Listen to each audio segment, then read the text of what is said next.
Hezbollah ने साफ कर दिया है कि अमेरिका में होने वाली लेबनान इजराइल सीधी बातचीत से जो भी समझौता निकलेगा वो उसे मानने वाला नहीं है। संगठन के वरिष्ठ नेता वफीक सफ़ा ने दो टूक कहा है कि हम इन बातचीत के नतीजों से ना तो जुड़े हैं और ना ही हमें कोई फ़र्क पड़ता है। उन्होंने कहा है कि जो भी फैसला होगा उससे हिजबुल्लाह बंधा हुआ नहीं होगा। ये बयान ऐसे समय में आया है जब दशकों बाद पहली बार लेबनान और इजराइल के प्रतिनिधि अमेरिका में आमने सामने बैठकर बातचीत करने जा रहे हैं। जहां लेबनान की सरकार इस वार्ता के जरिए सीज़फायर चाहती है, वहीं इजराइल के प्रधानमंत्री बेंजामिन नेतन्याहू ने का लक्ष्य हिजबुल्लाह को पूरी तरीके से डिसआर्म करने का है, जैसा अभी मैंने आपको बताया, और एक संभावित शांति समझौता कराना है। लेकिन ज़मीन पर हालात बेहद तनावपूर्ण बने हुए हैं, क्योंकि हाल ही में इजराइल ने बैरूत समेत कई इलाकों में 100 से ज़्यादा हमले किए हैं और सैकड़ों लोगों की जान इसमें चली गई है। दूसरी तरफ ईरान ने भी अमेरिका के साथ अपनी वार्ता में लेबनान को शामिल करने की कोशिश की, लेकिन अमेरिका और इजराइल ने इसे साफ तौर पर खारिज कर दिया। ये संघर्ष 2 मार्च से शुरू हुआ, जब अमेरिका और इजराइल ने ईरान पर हमला किया और उसके 2 दिन के बाद हिजबुल्लाह ने इजराइल पर मिसाइलें दागते हुए युद्ध में एंट्री कर ली। इसके बाद इजराइल ने हवाई हमले शुरू किए और ज़मीनी कार्रवाई भी शुरू कर दी। इस जंग में अब तक 10 लाख से ज़्यादा लोग बेघर हो चुके हैं लेबनान के अंदर, और 2000 से ज़्यादा लोग मारे जा चुके हैं इजराइल के एयर स्ट्राइक में, जिनमें बड़ी संख्या में महिलाएं और बच्चे हैं और मेडिकल स्टाफ भी शामिल हैं। सफ़ा का कहना है कि हिजबुल्लाह ने यह कदम पहले से संभावित इजरायली हमलों को रोकने के लिए उठाया था और ये नई ताकत का संतुलन बनाने की कोशिश है। वहीं इजराइल का दावा है कि उसने हाल ही में 250 से ज़्यादा हिजबुल्लाह लड़ाकों को मार गिराया है, जबकि लेबनान का कहना है कि मारे गए लोग आम नागरिक थे। इस बीच हिजबुल्लाह और लेबनान सरकार के बीच भी तनाव बढ़ गया है, क्योंकि सरकार ने गैर सरकारी हथियारों को ख़त्म करने की योजना को आगे बढ़ाया है और हिजबुल्लाह के डिसआर्म विंग को अवैध घोषित कर दिया है। सफ़ा ने कहा है कि फ़िलहाल संगठन सीधे राष्ट्रपति जोसेफ आउन या प्रधानमंत्री नावेफ सलेम से बात नहीं कर रहा है, बल्कि संसद अध्यक्ष नबीह बैरी के जरिए संपर्क में है।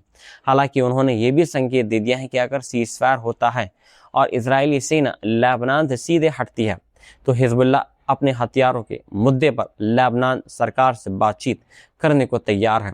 लेकिन उन्होंने साफ कहा है कि प्रतिरोध के हथियार लेबनान का आंतरिक मामला है और इसका इजराइल या अमेरिका से कोई लेना देना नहीं है। कुल मिलाकर ये बयान साफ संकेत दे रहा है कि शांति वार्ता शुरू होने से पहले ही एक बड़ा गतिरोध सामने आ चुका है और आने वाले दिनों में हालात और जटिल हो सकते हैं। तुर्की से एक बेहद चौंकाने वाली खबर सामने आई है, जहां दक्षिण पूर्वी इलाके में एक स्कूल के अंदर गोलीबारी की घटना ने पूरे देश को हिलाकर रख दिया है। जानकारी के मुताबिक एक 18 साल के पूर्व छात्र सेवारेक के एक वोकेशनल हाई स्कूल में अचानक घुसकर अंधाधुंध फायरिंग शुरू कर दी। हमलावर के पास शॉटगन थी और उसने बिना किसी को निशाना बनाए छात्रों और स्टाफ पर गोलियां चलाई। इस हमले में कम से कम 16 लोग घायल बताए जा रहे हैं, जिनमें एक शिक्षक की हालत गंभीर बताई जा रही है। हमले के बाद आरोपी स्कूल के अंदर ही छिप गया और जब पुलिस ने उसे घेर लिया तो उसने उसी बंदूक से खुद को गोली मारकर आत्महत्या कर ली।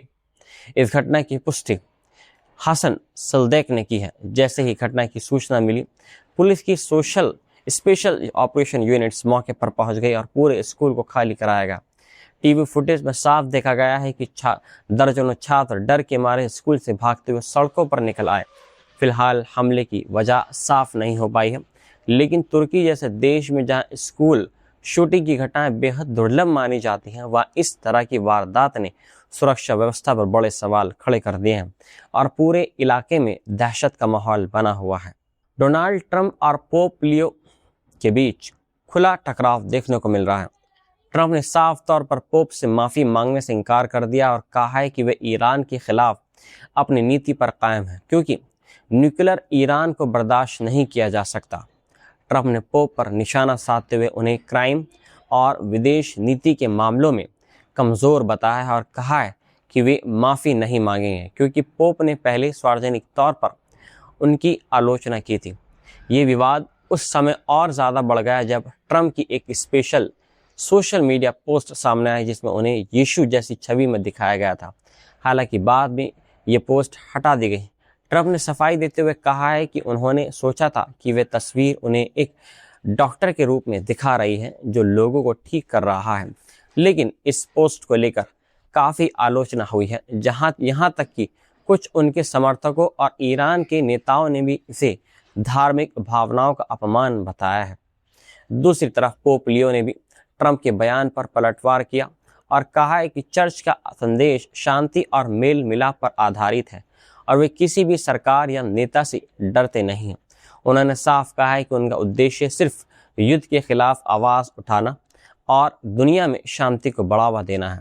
पोप ने ईरान युद्ध को लेकर कहा कि वे सर्वशक्ति होने के भ्रम से पैदा हुआ संघर्ष और उन्होंने उसे पूरी मानवता के लिए खतरनाक बताया है। ये विवाद ऐसे समय में सामने आया है जब अमेरिका और ईरान के बीच जंग 7वें हफ्ते में पहुंच चुकी है और हाल ही में पाकिस्तान में हुई बातचीत भी बिना किसी समझौते के खत्म हो गई। ट्रंप ने अपने बयान में ये भी कहा है कि उन्हें ऐसा पोप नहीं चाहिए जो ईरान को परमाणु हथियार रखने की अनुमति देने के पक्ष में दिखे, जबकि पोप ने साफ तौर पर बोल दिया है कि वे किसी एक नेता के खिलाफ नहीं बल्कि हर तरह के युद्ध और हिंसा के खिलाफ है। उस पूरे घटनाक्रम ने दुनिया के दो सबसे प्रभावशाली अमेरिकी चेहरों के बीच गहरी दरार को उजागर कर दिया है, जहां एक तरफ सत्ता की ताकत है तो दूसरी तरफ धार्मिक और नैतिक आवाज़। अब ये टकराव वैश्विक राजनीति और कूटनीति पर भी असर डाल सकता है। काहिरा से आई एक बड़ी खबर के मुताबिक डोनाल्ड ट्रंप ने ऐलान किया है कि अमेरिकी सेना ने ईरान के बंदरगाहों की नाकेबंदी शुरू कर दी है ताकि तेहरान को मजबूर किया जा सके कि वे स्ट्रेट ऑफ हार्मोज को खोले और चल रही जंग को ख़त्म करने के लिए समझौता करें। ये जंग पिछले 6 हफ्तों से जारी है। जवाब में ईरान ने भी कड़ा रुख अपनाते हुए फारस की खाड़ी और ओमान की खाड़ी के सभी बंदरगाहों को निशाना बनाने की धमकी दे दी है, खासकर उन देशों को जो अमेरिका के सहयोगी हैं। जैसे ही अमेरिकी नाकेबंदी शुरू हुई, 2 तेल टैंकर जो स्ट्रेट ऑफ हार्मोज की तरफ बढ़ रहे थे अचानक वापस मुड़ गए। ब्रिटेन की समुद्री एजेंसी ने कहा है कि इस नाकेबंदी का असर पूरे ईरानी तट और उसके ऊर्जा ढांचे पर पड़ा है। हालांकि गैर ईरानी जहाज़ों के लिए रास्ता पूरी तरीके से बंद नहीं है, लेकिन वहाँ सैन्य मौजूदगी का खतरा बना हुआ है। इस टकराव ने वैश्विक अर्थव्यवस्था पर बड़ा खतरा खड़ा कर दिया है, क्योंकि स्ट्रेट ऑफ हार्मोज से दुनिया का करीब 20% तेल गुजरता है और पहले ही तेल की कीमत तेजी से बढ़कर लगभग $100 प्रति बैरल के करीब पहुंच चुकी है, जिससे पेट्रोल, खाने पीने की चीज़ें और रोज़मर्रा की ज़रूरतों के दाम बढ़ रहे हैं। ट्रंप ने व्हाइट हाउस में कहा है कि हम किसी देश को दुनिया को ब्लैकमेल करने नहीं दे सकते, लेकिन साथ ही उन्होंने ये भी संकेत दे दिया है कि अमेरिका बातचीत के लिए तैयार है और दूसरी तरफ से संपर्क भी किया गया है।